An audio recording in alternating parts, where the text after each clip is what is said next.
They say life is a game, gotta have your goals. I gotta take a shot, now pass me the ball. Always wanna stop me when I'm running the ball. Gonna dust it off, now watch me go. Hello and welcome to Pitch Football at the Euros with me, Ian Chambers, the wonderful football reporter, Abigail Davis. We've got England legend, Mr. Paul Ince, and joining us once again, we've missed you. It is England/Portugal fan. He lives out here. We shoot this in the Algarve, Portugal. Will, how are you? Very well, thanks. Just England fan now. Portugal out of the picture, so I can really concentrate. You're just brushing under the carpet just like that? Well, you know, there's plenty of other teams. You know, maybe I'll be a Spain fan next week. I was going to say, you've got a Real Betis top on, so are you repping no, Spain it's now because as my well? England shirt's in the wash ready Right, for okay. tomorrow, so... Good man. You know. Yeah. Me and Abby had such a strange night. I mean, I did anyway. It was wild. I was How do you know about my night? I was up all night browsing the internet looking at these weird videos. Yeah, me too. was There was a looking- lot of jumping. Oh, I was looking for something really specific, but I couldn't. Yeah, I Like, couldn't find it either. You were doing it as well. You Yeah, were watching it home. yeah. You were looking for it. I know you were. Yeah. But we can't find video evidence of an elephant jumping anywhere. I've looked that high and right? low. Yeah. There ain't any. Yeah. I saw a lot of other animals jumping. But not an No elephant. elephant. No elephants. That's a fact. That was Paul's fact of the day yesterday, Will. Elephants are the only animal that can't jump. Why would they need to, I guess, you know? It's true. They don't need to. I love it. I It's a love fact, Will's Will. attitude. You know what I mean? I know, I think just it's give me a true. bit of credit, eh? No, I You know think what I mean? that's You didn't know what- that, did you? I didn't know, No, but... but when you go home, you're going to say that, aren't you? You're going Well, to no, say it I'm to going to be someone, looking up this afternoon, Yeah, as soon as yeah. I get out of here. Paul, before we get Yes. into the meat and bones of everything, do you have a fact of the day for us? Oh, do I? Do you? I don't know, really. I don't know if I've got a fact of the I day. don't think about it. I'll have to think about it. Yeah. I've got a few in my head, but I'm just I'm a bit under pressure now because Will's next to me. Maybe I'll give you a little fact. Okay. All right. That ants, all right. He's gone back to ants. I've gone back to ants because I know Abby had an ant on her leg the other day and she was absolutely terrified. I wasn't. I was having fun with him. So ants, all right, work for 12 hours a day and only have 8 minutes rest. Did he? Yes. What's their wage? Minimum wage, of course. So that's a fact. I wonder what do they do in the chilling? So, Yeah. so for 12 hours, they only have 8 minutes rest in 12 hours. So you can imagine us working for 12 hours solid and only having 8 minutes rest. No, I They've got more can't. legs than us, though, haven't they? Yeah. Yeah. Well, How not- many cigarettes do they smoke in that 8 minutes? So they really have to That's just a little one, just They to just keep sit it at the going. bar, don't they, in those 8 minutes? Well, here's another fact for you. Hmm. It's getting to the business end of this tournament as we go along. The first two high-profile nations have been sent packing. We'll start with Belgium, Portugal. Belgium through, but at what cost, Paul? Couple of injuries. Yeah, obviously, not, when you say injuries, then they're not into major injuries. If that's the case, we don't know how long term it is. It was kind of, when I saw De Bruyne sitting in the stands and, you know, Portugal were loading the pressure on the Belgium, and he stood up and he was like, come on. Yeah. I think you want to do that if you think you're going to be fit for the next game. You know, it wasn't like his hands in his head thinking that's me, that's my tournament done. But if they are out, you know, especially Hazard and all, it'd be a big plus for the team who they're playing against. Absolutely. Will, as a Portugal fan while you've been out here, the nation here, they're very proud and they support their team very passionately. I've seen a couple of games where the reactions to goals going in have been through the roof. They're devastated to go out. How are you feeling? I'm really sad. It's, you know, I'm here, I'm living in their country, and I was really getting behind the team, and it was only later on in the game last night that I, you know, really felt it. Before, you know, it can be a bit difficult to support a team that isn't, you know, your country from, you know, which you've supported your whole life. But in those last 20 minutes when they were piling the pressure on, I was into it as anyone. I was jumping off my seat. I really realised at that point how much I wanted them to get back into it. So it's a real shame, and I hope that there's still, you know, there's still big football fans out here, and, you know, even with Portugal out, they'll still be well into the tournament and getting behind other teams, I'm sure. Can you see, I can picture it now, 2064, Pepe is still there, making late challenges, still as irate as he ever has been. Is he the ultimate pantomime villain? He was. I mean, last night there was a couple of really... it's a fine line with players like that. We all like having a kind of a bit of a villain on the pitch, but at the same time there was one tackle which is pretty bad, and it's all fun and games until someone gets hurt, you know, and last night two of them did get hurt, not necessarily in bad challenges, but, you know, no one wants him to go anywhere, and certainly Ruben Dias has got a long way to go before he builds up a reputation like that. As good as he is at the defending bit, he needs to work on the character, the personality, I think, as well. Paul, who was the biggest pantomime villain when you were playing? Probably me. No, I think to be fair, when you know, you talk about, I mean, the game's changed. You know, when you talk about Ruben Dias and Pepe's been playing through so many generations of so many players where you could get away with that back in the day when he first started out. Obviously, Wim Diaz is coming to sit in their way. The game's changed, it's not as physical, it's not as aggressive. So they are different players in that way. But I think it was just a sign of frustration. I think when you kind of feel that the game's getting away from you, you know, as much as Portugal were piling on under pressure, you know, Pepe started to lose his head. And we've seen that so many times, sort of the Dutch game, you know, people just making decisions. And I've always said, and I've maintained this, you know, knockout stages, discipline is the most important thing if you're going to get a win this tournament. And we've seen it how it's affected so many teams. We saw lots of half chances, a couple of decent chances for Portugal. No real clear-cut ones though. But you can't really go away from it thinking that they didn't deserve more. For sure. I mean, I mean, someone said to me, you know, they should have played like that in the first half. It doesn't work like that. You know, as a manager, you have a plan A, you have a plan B, a plan C, and ultimately the plan is to stay in the game. Yeah. You know, if they'd have come the way they did get kamikaze in the last 30 minutes, you're exposed. Yeah. And you know, you're not losing the game 2 or 3-0 when you're out the game. So, you know, I think the plan worked. I thought they were absolutely exceptional the last 30 minutes, and the changes they made had a massive impact on the team. And when you're only 1-0 up, as a manager and as a player, maybe subconsciously, you start to drop deeper and deeper because you just want to defend that lead, and that just gives initiative then to the Portuguese team, and they went for it. But you're right, they had nothing really clear cut. There was a bit of debate between you two about the goal, am I right? Because the Hazard goal, it was a moment of brilliance. Mm-hmm. Your thoughts first on the goal? Yeah, I thought it was exceptional. I thought he caught it well, great finish. I know Paul completely disagrees. He's against the goalkeeper union on this one, isn't he? The ball did move in the air though, didn't it? Listen, I get that. Listen, when you cut inside, I get the shot. The ball does move. This ball does move. But if you actually look at where the keeper is, you know, so far over, the ball's actually gone in the middle of the goal. We're not talking about something that's gone in the top hand corner or the bottom hand corner. It's gone in the middle of the goal, and he's got to do a lot better. Will, you can decide this one. Yeah, go on, Will. Which side are you on? on? I don't know enough about the technical side of goalkeeping to ever criticise anything. But it was just a matter of timing. He took a step and to the right, and if he'd taken that step a split second earlier, he would have been able to move left again. But it was just one of those things that all came together, and the shot was hit just as he took that step. And you know, maybe he shouldn't have done it in the first place. I don't know enough to say, but it was bad luck, at least in part. Eden Hazard is a very humble man, and he said in interviews in the past that he says that his brother Torgan is the better of the two. What do you? Is that just him being generous? Yeah, that's brotherly talk, isn't it? You can say that when you're the better one. That's a great you can say if you're the better brother, you can go, oh, the other one's better, because you know deep down that you are the better one. So you can say that openly, can't you? Because you know you're the better one. Must be great, though, must it, having two brothers playing in the same team. Yeah.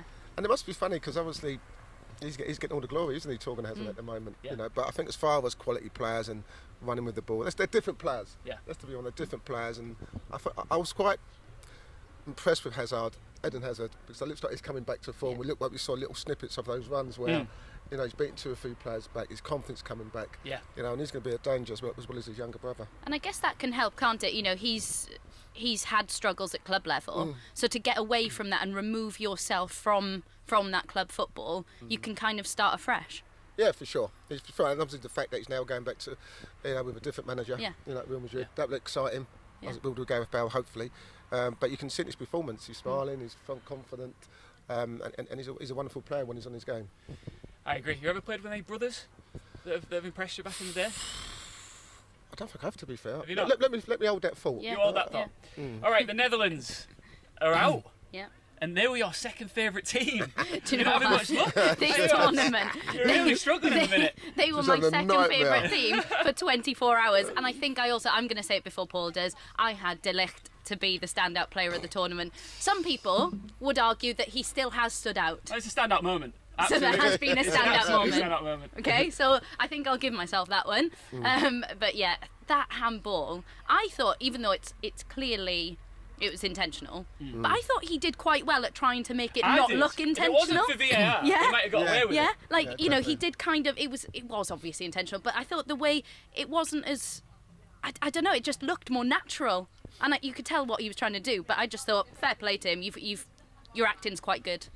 Yeah, it was very good, to be fair. Very good. We didn't get away with it. Was it a moment of madness, do you think? It was. It Yeah. was. And as I said, you make these disciplinary decisions, and they can cost you big time. And listen, it was a great result for the Czech. But Yeah. I think Holland had 11 men, they probably would have won the game. But then again, we talk about strength and depth. And I was saying to Abby yesterday, they couldn't change the game. Holland. Yeah. Depay was out of all sorts. Yeah. He's not Yeah. really a centre forward.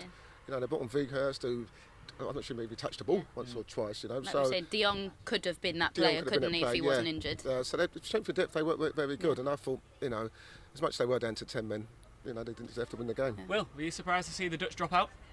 I was, yeah. They'd impressed earlier on, but I think a lot of fans were saying that they'd had a relatively easy group, and even a lot of the Dutch fans weren't that impressed by the manager and what he was doing with the talent at his disposal. So maybe we shouldn't have been as surprised as well. And we've seen so many times with these Czech players, the ones who've come to West Ham, but just generally as a team building up a bit of a sort of a cult following. And we see this all the time at the Euros. You only need a few good players and a lot of team spirit and good organisation. That gets you so far in these tournaments. Your man Schick, hey?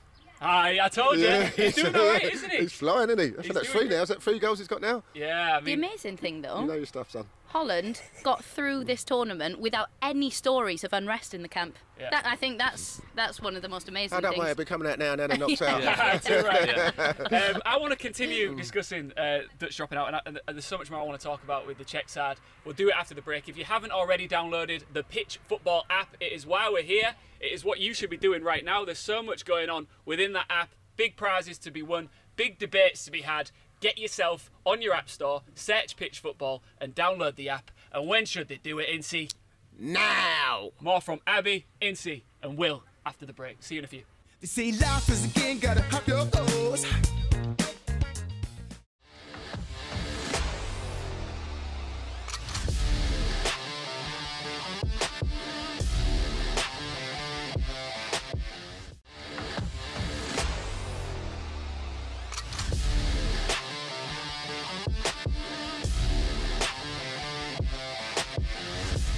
They say life is a game, gotta hop your toes.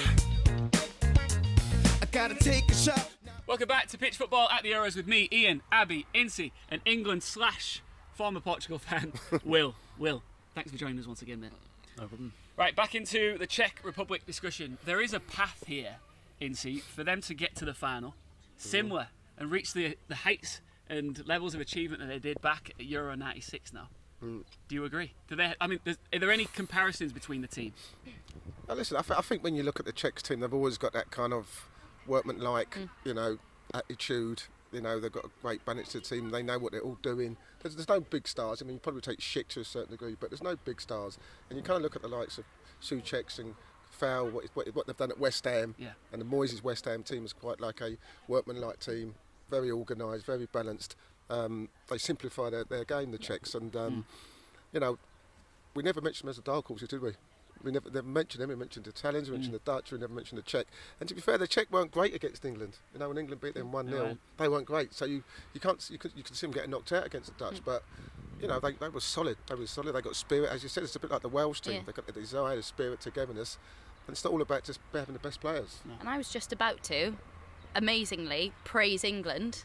Stones and Maguire kept it quiet. You didn't realise when you beat them. I don't think anyone really realised that you were beating one of the not teams of the tournament, but one of the teams that would make it to the quarterfinals. So I do think England deserve a bit of credit there. Abs, do you think that the Czech have what What it have you put in takes? my drink? Oh, you missed that bit, didn't you? Can they do the job of the Danes this weekend? I mean, it's interesting, isn't it? Because people are talking about Denmark and how they're doing it because they're now, they've got the spirit because of what's happened with Eriksen.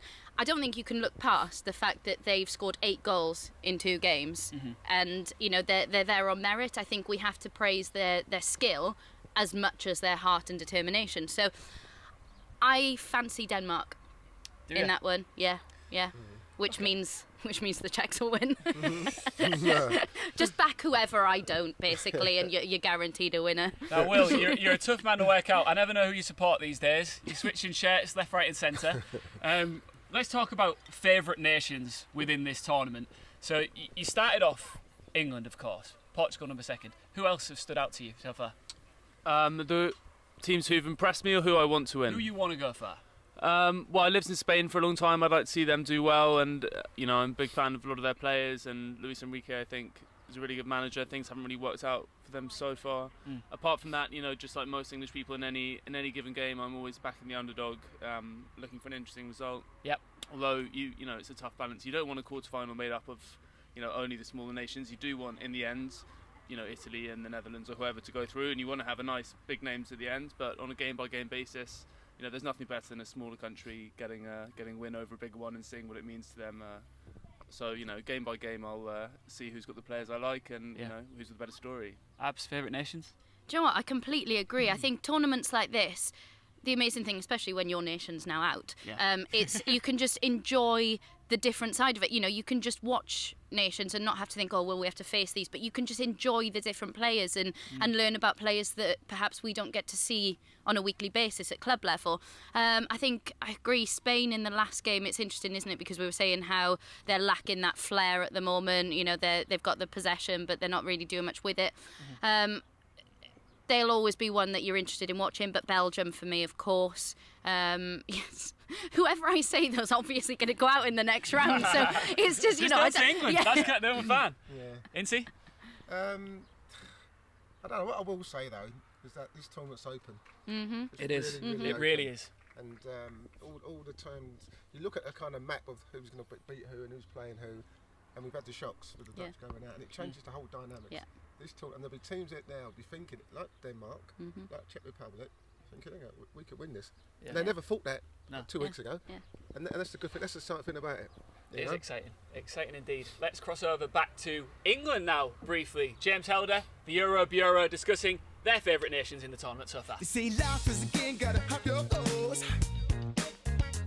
I'm James Helder, welcome to the Euro Bureau. Thank you to my esteemed colleagues, Ian, Paul Ince and Abigail. With me, I've got none other than football experts, Brian Dean, Maddie Kuzak and Lee Bullen. Great to have you guys with me. Firstly, who have you really enjoyed watching in this European Championships, and what team has been the surprise package for you guys? What we reckon? I'm going to go with Italy. I think from the first game we saw them, I think they've done great. And I saw a stat, I think it's about, is it 10 games? They've not lost a goal yet. Incredible. So they're scoring goals at one end and they're keeping the door shut at the other end. And also Belgium. They're the two teams that have really caught my eye up to now. But never write off the big hitters, England, Germany, Spain. They'll find a way, these I like teams. how you put England in there, in the big hitters. Yeah. But they are. And individually, player-wise, they've got a lot of players I love watching. So I've got to include them in it. I love respect Jim Grealish, that, so Yeah.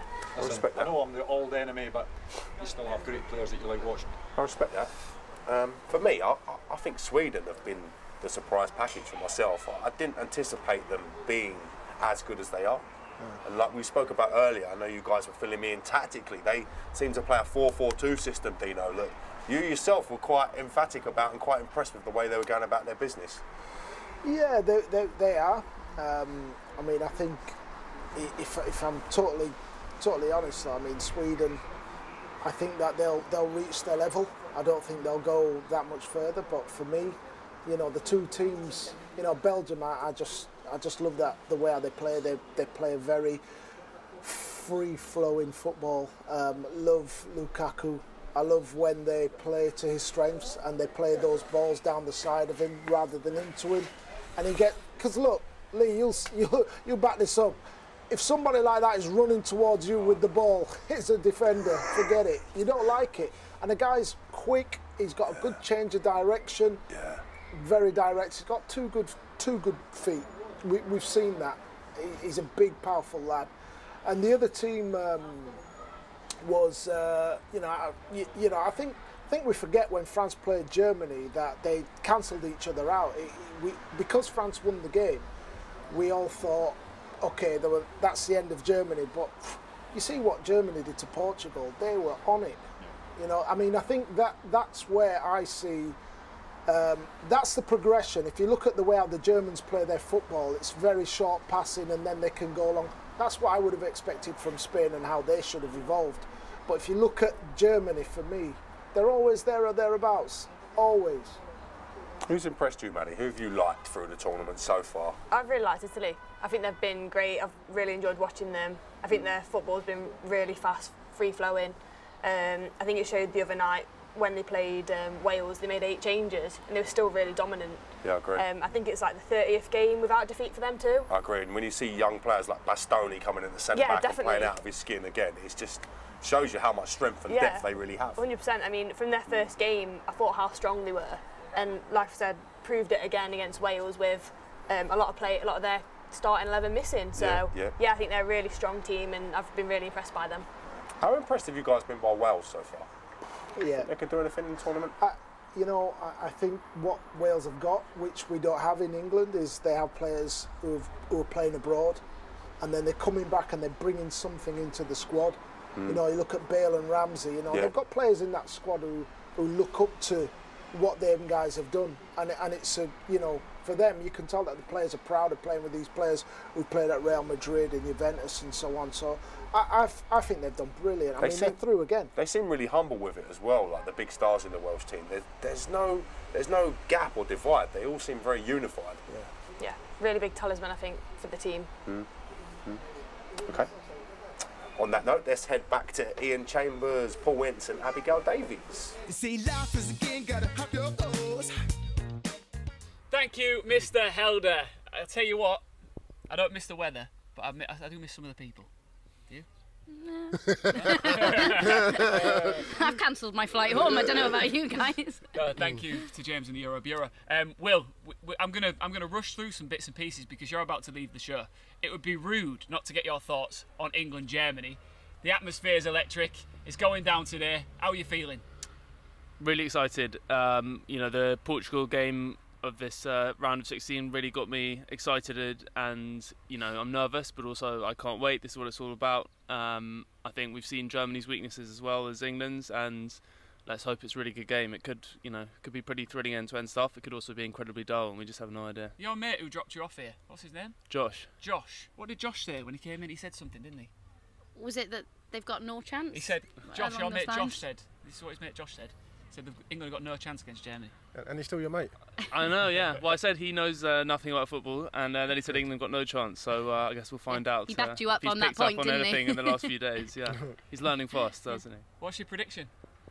I think England will do well. I think we have such an inferiority complex, and when we get set up against teams like Scotland and Czech Republic in the group stage, we tend to play down to them. But against a team that's going to come and attack us, and we'll be playing at Wembley, we've got a lot of talent. Germany, they're not as good as we shouldn't be too scared of them, and I think we'll do well. And they'll be tough to beat, but let's say exciting 2-2 draw, and England win in extra time.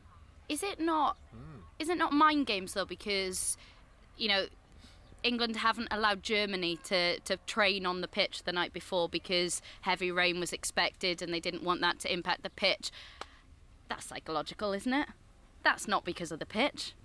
Yeah, I don't know. I think the Wembley thing will be odd as well because you expect England to have a big home advantage, but on the other hand, playing in a kind of half-full stadium with, it's not going to be like a proper full home England game, is it? It can be a bit disconcerting, I think, for the players to play in a kind of effectively a neutral ground at home. Will, you got your phone with you? No, not on me. What are you going to do when you get to it? There's an app you need to download. Oh yeah, I'm going to download the Pitch Football. Sport app. Yeah. Exactly. Yeah. And when are you going to do it? Now. Well, not now. Get the mini. As soon as they stop rolling. As soon as they stop rolling. Right, you go do it as well. Download the Pitch Football app. We'll be back after the break. Thank you so much, Will. Enjoy the rest of your day. Thank you. Man. They say life is a game, gotta have your goals.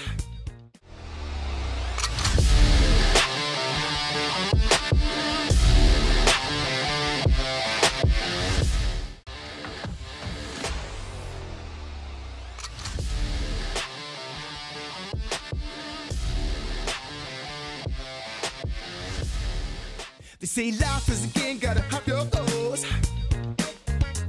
I gotta take a shot. Now here we go again, we never stop. Welcome back to Pitch Football at the Euros with me, Ian Chambers, Abigail Davies, Paul Ince, and look who's back, one of the most prolific writers in combat sports history.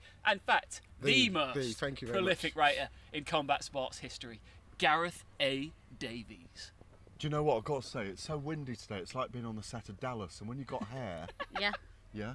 It's very, very effective. We've got hair, it's just not as long as yours. Flowy. Yeah. Yours will be soon though, if I don't When are you going to cut me out? Oh yeah, when are you cutting his hair? I might do it tomorrow. Thank you very much. Very kind of you.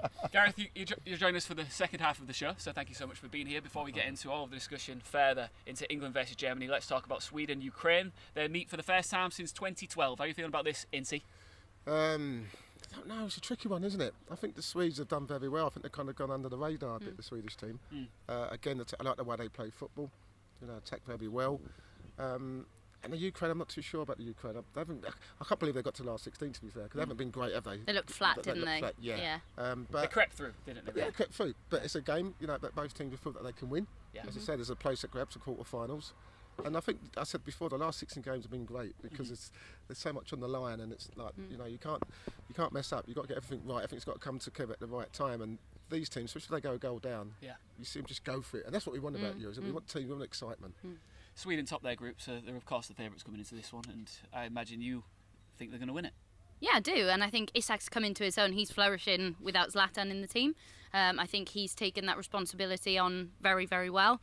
I like Olsen, the keeper. It's going to be interesting to see because obviously Jose Mourinho's now at Roma, whether he takes him and whether he fancies him, because I think he's watched a few of their games, whether he fancies taking him back. I think he was on loan at Everton, wasn't he? So it'll be interesting to see. He's made a bid for Rui Patricio, the Portuguese keeper, for 40 million, so I think he's looking to take him to Roma. So it'll be interesting to see what happens to Olsen and whether he moves away. But yeah, I think Sweden, they will have too much. I like what Shevchenko's doing. I think getting them out of the group stage, that's an incredible achievement. But I don't really see them posing much of a threat against Austria. They didn't really look like they had much going forward, and I think it'll be much of the same today. I think we should cause a bit of a boxing scene here right now. I think these two should stare off. Who? But you two. I don't mean stand up, just stare at each other. Yeah. Let's get this intense. I want this to feel like a tense moment. Where are we at with the predictions right now? I'm winning 4-2. Are we about to change that? Not after last night.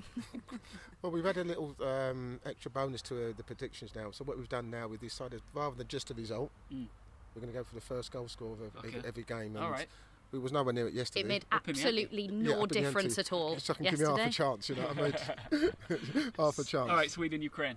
2-1 Sweden. First goal scorer? Isak's not scored yet, has he? I like him, centre forward, but I think he'll score. Isak. Here we go.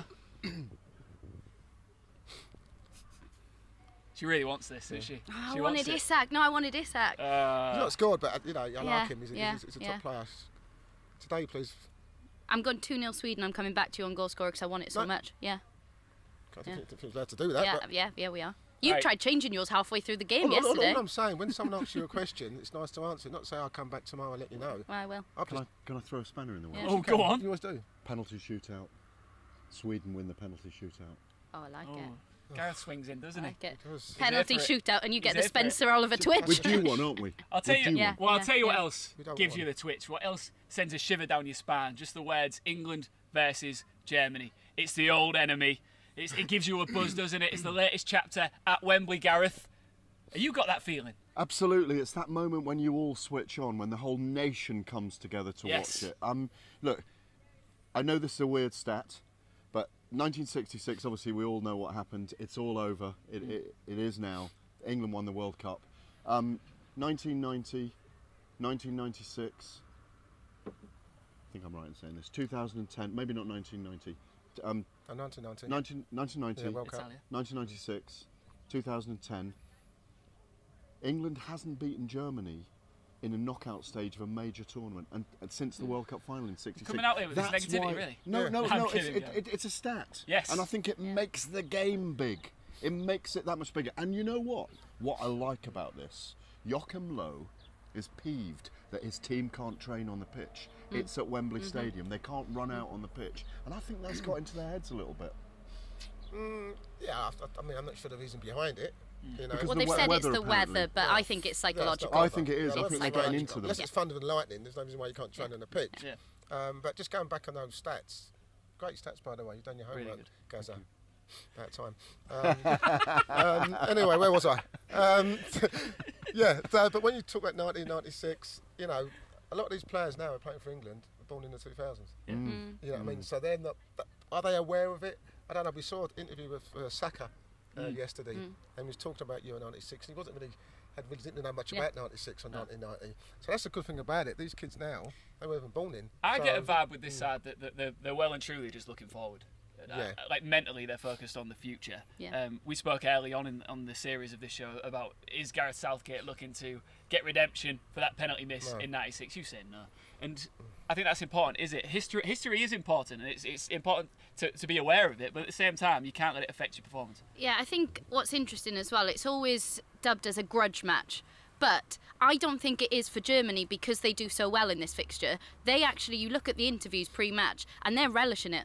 You know, because of where they are and because they win this, they can use history to their advantage. Whereas I think England, like you said, they've got youngsters in there. Why would you remind them of that? You wouldn't. So, you know, that's not a burden to them because they weren't there. And I think that's how sometimes stats, you can use them and you can manipulate them to your advantage. But then when they're not advantageous, then you don't use them.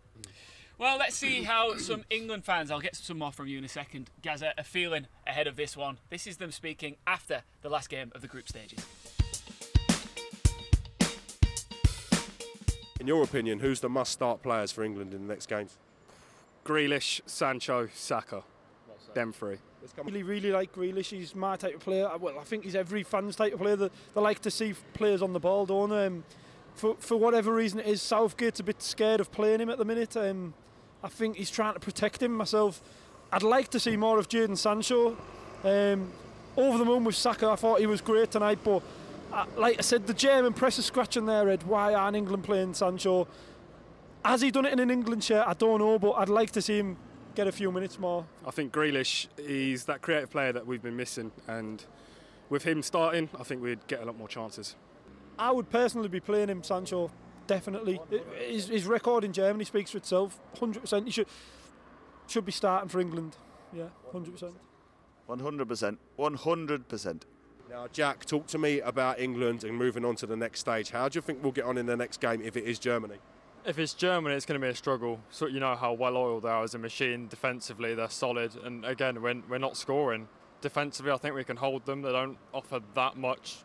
But I just don't think we'll score against them too much, to be honest with you. Lots of talk there about Sancho, Saka. What are your thoughts on both of them, Incy? Listen, I think Sancho, you know, is a talented player. You know, had a bad injury last year. Didn't play a lot as much as he did for Dortmund, you know. But I think you kind of get, we got so many wingers, we've got so many options, and you've got to try and find the right one. Now, excuse me, all of a sudden we're talking about Saka. Yeah. You know, Phil Foden was probably our best player against Croatia. And also we've stopped talking about Phil Foden for some reason. We know Sterling's going to start. Yeah. He's our top scorer with 2 goals. Yeah. And we know Kane's going to start. So really you're talking about one place for 3 players, Saka, Foden and Sancho. So that's the dilemma that Southie's got. He's got to decide which is going to work. It has come out today that that Southgate is considering starting Phil Foden. You would, right? Yeah, you've got to start Phil Foden. And Mount as well? And Mount also, yes. Okay, so go on, you jump No, in. I was just going to say, I found it interesting that Calvin Phillips has come out and said he's one of several players who need to stop being fearful of giving the ball away, and I just think that's such a negative thing to say, and I don't think you can approach games in that way.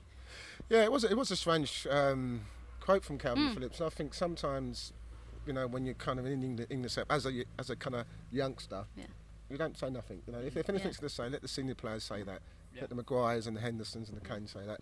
You know, because he was talking about, you know, obviously not giving the ball to Germany, and that if we do, they're going to go up the pitch and score. That's negative. That's straight a away. negative mentality. You know, so maybe you know something.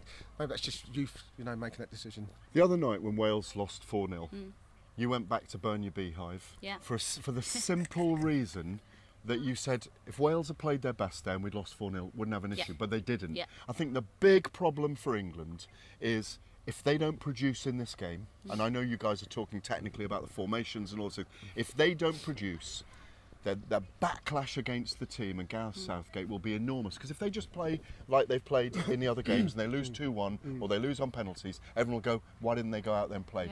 Same old, Groundhog Day with England. I think there's like a real divide with England fans at the minute. Some say that we haven't conceded, we made it to the last 16, we've done well to get to this point. Others say we haven't performed yet and we haven't gone up against a real threat. Which side of the fence do you sit? Listen, I think we've got happy with the clean sheets. You know, that's first and foremost. But yeah, it's just we English fans, we're passionate. You know, we want to see our team go forward. We're playing at home, so there's going to be 45,000 fans there. We don't just sit back. No. But ultimately, at the end of the day, it's about the result. Yeah. It's about getting through to the next round. How you play is irrelevant. Really, it's the result. You know what I mean? But Portugal found that out. Right? So, yeah, but I just feel with England, they've got to go on the front foot. I think if we go on the front foot and we put teams under pressure, you want to see them take risks. Of course you do. You want to see them put the foot on the gas. Absolutely, and if they win 3-1 and they look amazing, the whole country, the whole nation will be saying, we can win this now. Absolutely. And that's where it swings on a pendulum with England, doesn't it? This is you watching right now. I know what you're waiting for. You're waiting for Ince's starting 11, and you're going to get it. After the break, we're going to do that. If you haven't downloaded the Pitch Football app, you need to do it. Gareth, and when do we need to do it? Now. Peace out. Absolutely. Now, now we'll do. We don't need the extras on top, guys. Okay. No trimmings. We'll be back in a minute. They say life is a game, gotta hop your goals. I gotta take a shot, now pass me the ball.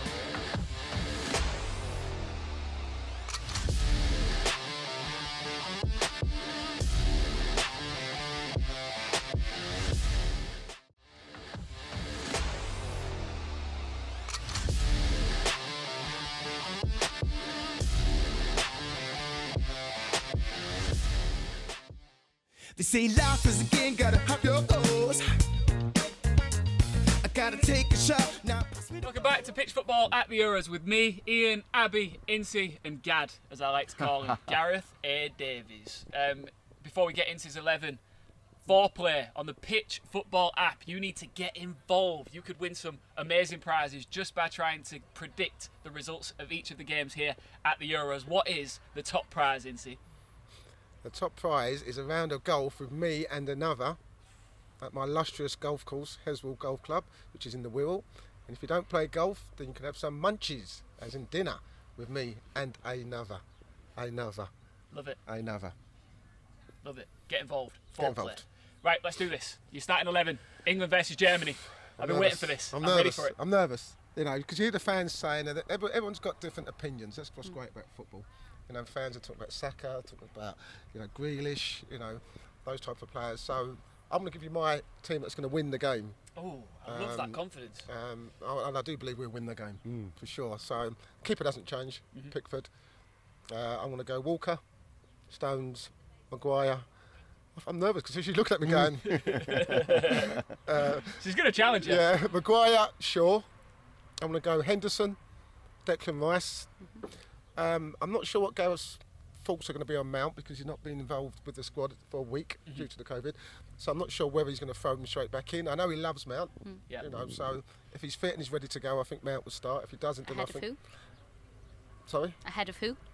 What do you mean? Who's he starting in place of? Well, could be Grealish. I'll look at my team first, and you'll know, won't you? Okay. Well, I didn't bet when you named your Welsh team, yeah, you did quite a few times. Did I? Yeah. Okay, yeah. He's going to go with the two sitting. I think he's going to go with two sitting. I think he's definitely going to go with the two sitting. It'd be great to have Henderson back because he's a leader. He's a captain. He knows these games. He's been in Champions League finals. He's won the title. So he'll play with Mount, and I think he's going to go Sterling as our top goal scorer. Yeah. Kane, who we know is about to pop off. Yeah. He's about to provide. Fact. And I'm going to go Phil Foden. That's going to be my starting 11. You happy with that? Do you know what? I completely agree. The only one I didn't think you were going to start Foden, so he was the spit it out. He was going to be the one that I would have put in there. I think it's interesting. Obviously, he was left out as a precaution. He's on a yellow card, and I just wonder how much that changes your mentality when it's only 2 yellow cards. We've spoken about how silly that rule is. How much that changes your approach to a game when you're on a yellow. Well, I think it was different because I think when you look at the game, England had already probably was safe in that group stages. So it was easy to kind of chop and change a team as we saw the Italians do against the Welsh side. But he's had a wonderful season, Foden. Really has at City, and it's good when you can bring players of the same quality and still put a performance like Saka did. But no, for me, Foden starts all day long. All right, well, one thing's for sure, we cannot wait for it. Let's get some predictions. I'll go first. England on penalties. What are you saying? Can I ask a very quick question? Yeah. Where's Grealish and Rashford? On the bench. Okay. They are on the bench then, good, because they will come on. And my prediction, 2-1 England, both goals by Harry Kane. Oh, yes! Ooh. So I'm going 2-2, England in extra time, first goal, John Stones. I'll take it. I'm going 3-1 England, first goal, Harry Kane. Love it. All right, we shall see. What did you say? I said England on penalties.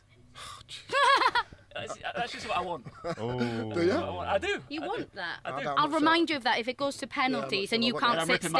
Yeah, I'll remind you of that. That's football, isn't it? That's what we do it. That's why we do it. Okay, one of the great things about success in a major tournament like this is it can do wonders for the morale and atmosphere of a nation. We've seen this Euro 96. You know this better than anybody. Yes, you didn't go on to win the tournament, but what you did manage to accomplish really created a buzz in England, didn't it? Yeah, it did, to be fair, and it was kind of, you know, people talk that it's quite iconic, Euro 96, and yet we still didn't win, we didn't even win the tournament, which just shows it's kind of steeped in history, isn't it? Yeah, we didn't do anything, and but at the time, just like with the music that was coming, it's coming home, and the songs, and you know, it put a smile on everybody. It wasn't just football fans; it was non-related football fans. Yeah. You know, people, you know, will wake up in the morning with a smile on their face. People would like, hanging out of windows and bibbing their corns, you know, and you know, that's why everyone keeps talking about reverting back to Euro 96, because it wasn't just the fact about us as a team. Yeah. It's what it did to bring the whole nation back together. Well, this is a conversation you had with the man who should still have a moustache, and one of your former England teammates, David Seaman. Let's have a listen.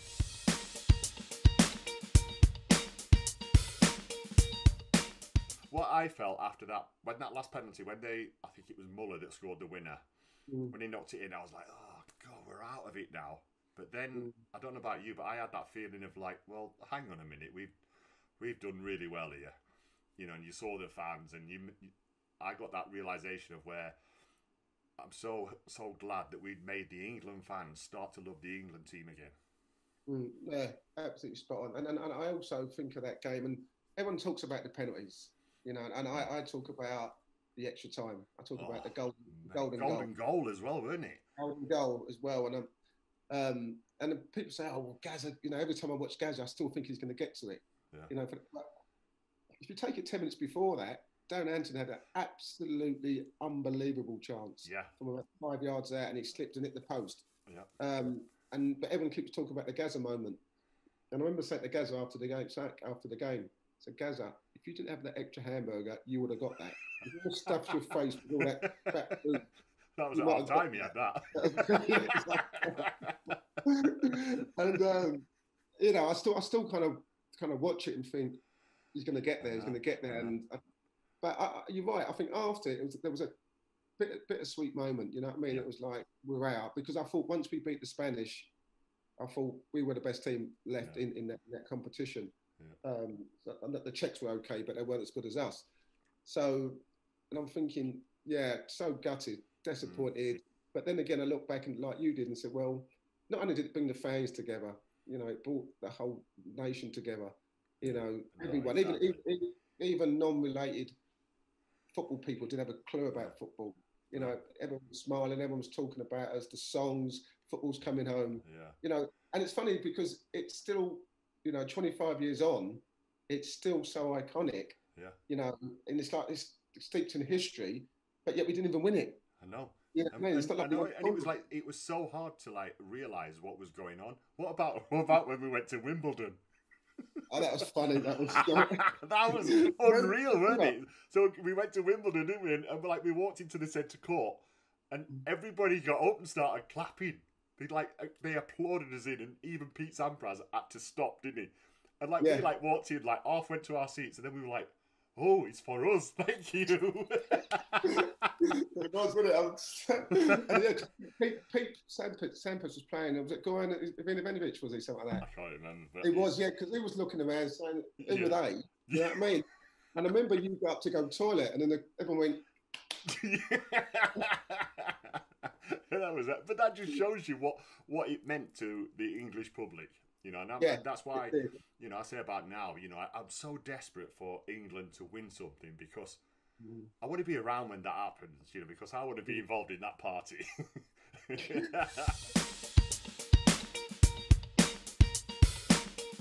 I don't know about you, Gareth, but I never get bored of those stories from '96. No, it's amazing. Do you know, at the time I was working for the Telegraph, but I was also running the sports desk for Agence France Presse down in Fleet Street, as it was then. Just along, you went to the Aldwych. I finished at 10 o'clock every night, went to the Aldwych, then on to the fountains in Trafalgar Square and joined the fans in the water. Brilliant. It was an amazing experience. And I'll tell you what's brilliant about it. You don't decide when you become the hero for people or the people's champion. You were at Wimbledon, and the people had decided that you guys were the people's champion. You were winners when you went to Wimbledon that day, because that group of you have stayed iconic in the thinking of British sports fans. It's as simple as that. It's what an amazing performance can do. I bet Sampras loved that. He's trying his best with every backhand possible, and you're still the hero. You never talk about 2016, ever. I've never mentioned it. What happened in 2016? Let's talk about what that did for your nation, reaching the semi-finals. Yeah, I think, of course, Wales has always been known as a rugby nation. I think that did change things. We were now known as a footballing nation, but the biggest thing for me is the investment in grassroots, which was fundamental for us going forward. It was the structure that enabled us to have, from 5-6 years old right up until the first team, everyone had that core message and the principles of what it's like to play at that level. It was brought right down to grassroots, and we had more people than ever were wanting to play football because they could see the pathway through. And you've got the players like Joe Morrell, Matt Smith, who were involved in the squad this time around, and they came through that pathway system where they've known from a younger age what it's like, what it means, and the messages that are put across, the style of play that we want to implement. And that started off in 2016, and that's now that's led throughout. It's the quality of the resources that are put in, of the football pitches at grassroots level. They've all improved. 3G, 4G pitches have now been put in across the board, and that's to ensure that future generations can have that. But also, I'm a big fan of the Cymru Premier, which is our national league. I'm a massive fan of it, massive supporter. And Ben Cabango, who didn't feature this time around, but he was in the squad, he had a successful loan period at TNS. And things like that, having players going into our national league, it makes it more appealing. I think, listen, I'm going to put it in a nutshell for me, Euro 96, and I just think there's so many people you don't know, what I mean? And there's so many people out there who are going through hard times and bad times in adversity. And just for that period of time, just for that 3-4 weeks, You made them forget. And that's the most important thing you can do as a footballer. Yeah. Oh, we've run out of time. There's so much more I want to talk about. We've only got 20 seconds left. Let's wrap this up. It's coming. No, I'm kidding. Come on, England. Let's get this done. Abby, thank you so much for joining us as always. Incy, Gareth, it's been a pleasure. We will be back on the 2nd of July. We will see you then. We've got plenty more coming up before then too. See you soon. They say life is a game, gotta have your goals. I gotta take a shot, now pass me the ball. Always wanna stop me when I'm running the ball.